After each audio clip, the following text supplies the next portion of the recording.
Now let's bring back our all-star CEO panel. And Bill George, I want to start with you on John McCain's defense of free trade. This is the subject that, as you know, very popular here on Wall Street, very popular among affluent Americans, but polls show not so popular out in the rest of the country.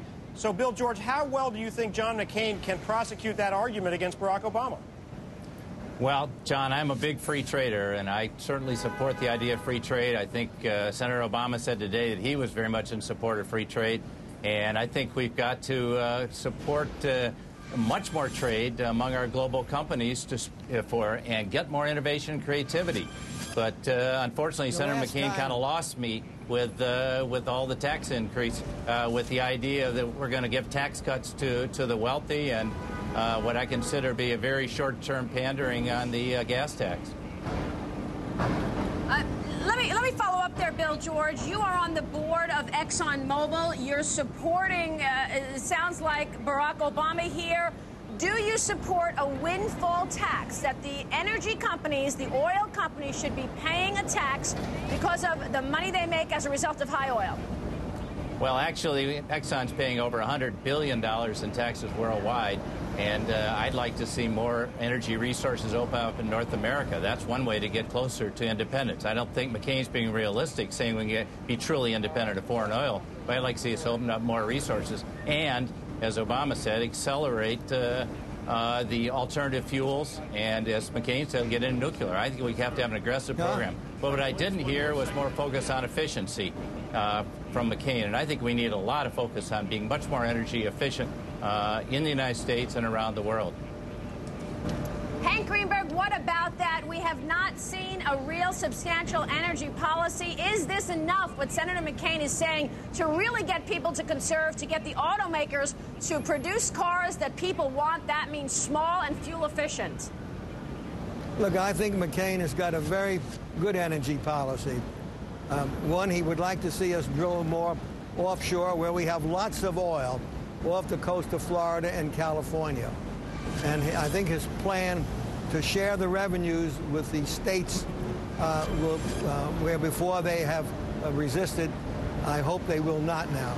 The second, he wants a lot of alternative energy sources, wind, solar, biofuel, all of that in the mean. These are all things in the meantime while we're spending a lot of money on research to accelerate new sources of energy. He's got a comprehensive policy rather than just a distorted policy. It's a very comprehensive plan, and I think it'll work. Don Peoples, let me ask you, Don, let me ask you about the contrast on ethanol subsidies. Barack Obama wants to spend money not just on ethanol, but other alternative energy sources, $15 billion a year for 10 years. John McCain says cut those subsidies. Who's right on that? Oh, I think Senator Obama is correct that we need to reduce our consumption. We need to reduce how we use energy and use alternative energy sources. We've shown in this country it can work. We need to be a leader in that area and focus on reducing consumption. Right now, the developing nations are reducing consumption, and it's the global economy, the developing nations, that are increasing consumption. And my concern is that this big increase in oil prices is going to lead to a recession, as it did in 1974 and in 1990. And I'm concerned that that could have an impact, and Senator McCain has not mentioned anything to address that. I think, Gentlemen, Don, we're thank you already so in a much for recession. joining us on these... I'm sorry?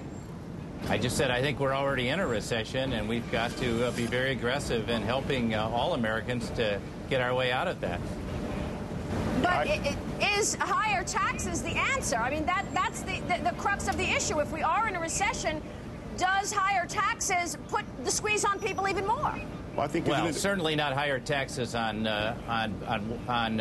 lower class people and middle class people that are suffering right now. No, I think Obama's put forth some programs, Maria, to help those people and to give them an opportunity to get back on their feet, because they're under the latest policies, we're stretched way out on the end of the limb on consumer spending, and homeowners are defaulting. But I think, no, there's no excuse for us in the upper income brackets not paying a full share of our tax burden. I agree with you, and I'm one of those as well. I think that it's important that we have tax parity. And in fact, Senator Obama is talking about tax cuts and tax increases.